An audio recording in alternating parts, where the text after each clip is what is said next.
I've learned to listen. And that is, I think, really important, to listen to your fellow actors and to take what you do from them rather than from something you rehearsed in front of the mirror at home. Because a scene, if it's good, it happens between people. It's not solos. At least I'm not very fond of that kind of acting. So I think listening could be a good thing. What do you think? Well, I mean, Emily talks about the advice that you gave her on the first... Breaking the Waves? Yeah.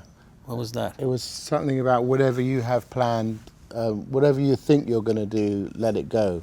Or something along those lines. Good. It was very good advice. I hope I said that. You did, well, she always repeats it, so she thinks she said it. Yeah, but that's... Yeah. I'm happy about that. Yeah. I thought it was great advice. Obviously, once you read the script, you start to break down the script, think about the characters, the research that you have to do, and then, you know, you begin to crew.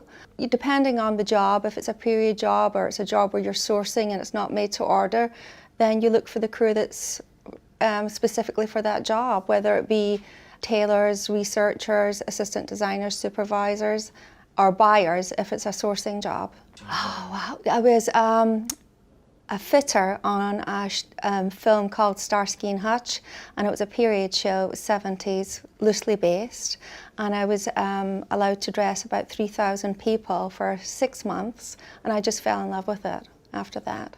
People. I take a walk, I walk outside, and people inspire me. I mean, life, if you just look around you, that's your inspiration. It can be buildings.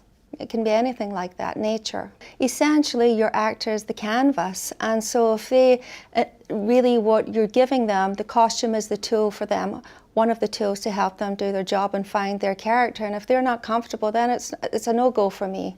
There are moments that sometimes you struggle finding it, something that you may have thought would work well, and it just hasn't worked well, perhaps because of the energy that you're feeling from the actor. And if they're just not, if there's not a strong communication, then you know that's where you start, and then you start to build on that. With In the Fucking World, because it's an adaptation, there was a lot there already. But with original characters, I tend to just write because, like, the first draft is my favourite draft because you just chuck stuff and see what sticks. And actually, sometimes you've written something and then you can intellectualize why you've done it.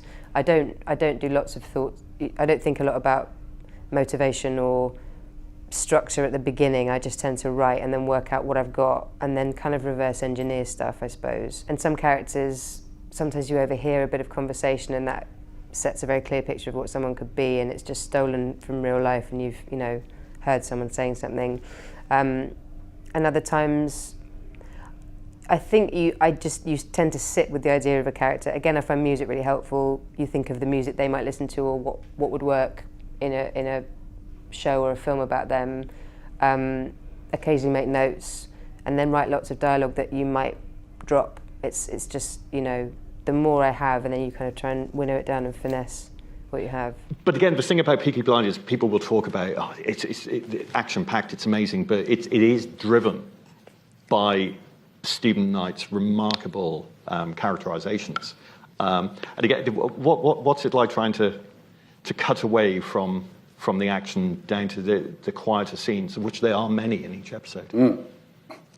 Yeah, episode 3 is incredibly somber. You know, it's all just people talking across tables. Apart from the sequence where Arthur kills 2 people and drowns them in a factory. Yeah, apart from that one. Yeah, there is a lot of quite.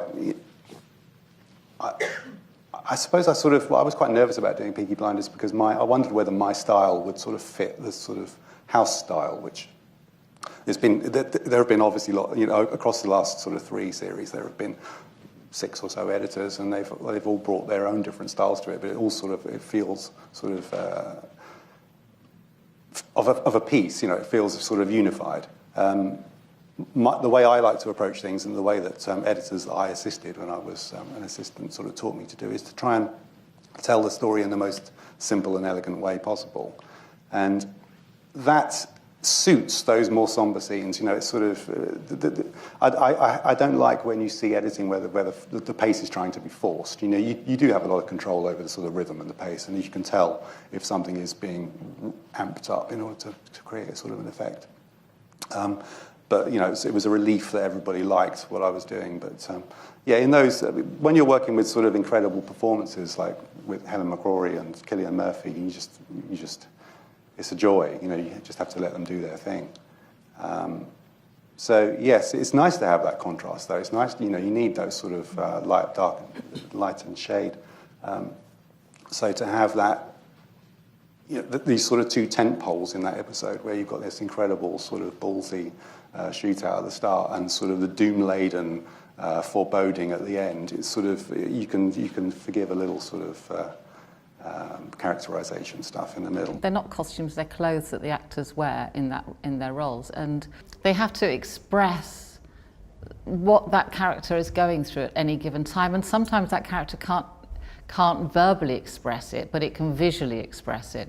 I mean, for instance, when Sansa first meets Cersei, right back in the beginning, we see her almost start to emulate, she's known for sewing her clothes, so she emulates the style of King's Landing, and it's not very well done to start with, and then it sort of evolves, and then later when she realises how awful it is, she tries to reverse back to her mother's style, and then she has little finger style, so she's always sort of weaving in and out, because she tends to express herself quite visually, as does Cersei, with her power dresses, and each group have a look to them that sort of links them geographically to the area they come from and the type of characters they are. So it's immensely important. As a fantasy, you have to ground it somehow, otherwise it just makes no sense visually. So I think that's something we work really hard on, that the characters wear costumes or clothes that look like they live in the places that they live in, and therefore I would work very closely, again, I should have said it earlier, with the production designer, because I often look at the dwellings that they're supposed to live in and the climate, and that will inform me as to the colours and the way these people live. My one bit of advice to people starting out would be like, it's not only acceptable to fail, it's par for the course.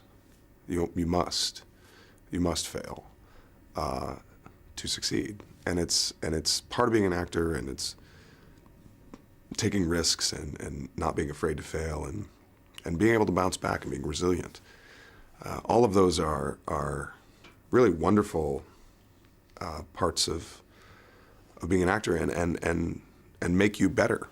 Really, that's the larger point of it. Is it just all of that serves to make you a better actor and to make you, give you some sense of earning it. The biggest challenge was probably to get over myself.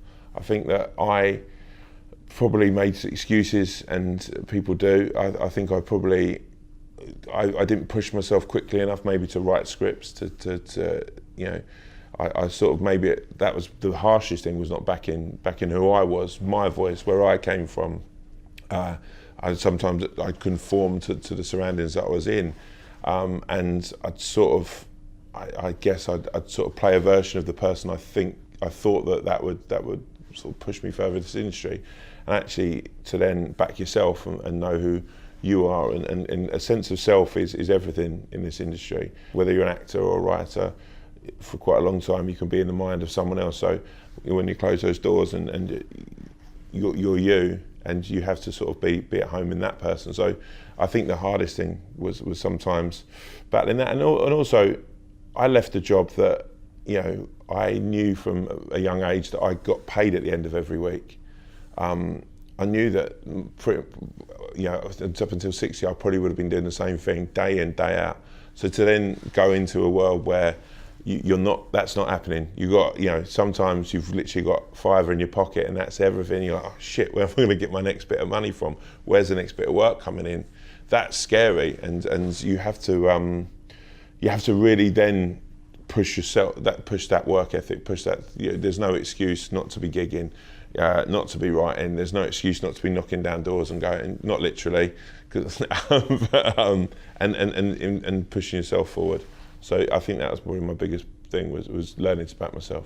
Most of the embarrassing stuff happened to either one of the two writers, mainly Ian Morris. So, for example, skidding, like what you did when you're asked, basically a woman offered him sex, and rather than saying, yes, I'll do that, he took his shoes off and skidded in like a hall and was like, let's skid, let's have fun and get to know each other. I think he thought it was the sort of thing like the poet Keats would do. How old was Ian when this was happening to him? Was he... Oh, he was actually in uni when this happened. Right, okay. When all this stuff happened to them, they were in their early 20s. Yeah. Right. They always imply that it was stuff that happened to them when they were at school, but then when you dig a little deeper, it's stuff that's happened with like their fiancés and that stuff. week. They're tragic characters. I mean, Ian broke his wrist last week when he was pole dancing in Malia. So the man's a legend. He's 38. He's not 38. He's not. He's 36. 36. Yeah. He looks 38.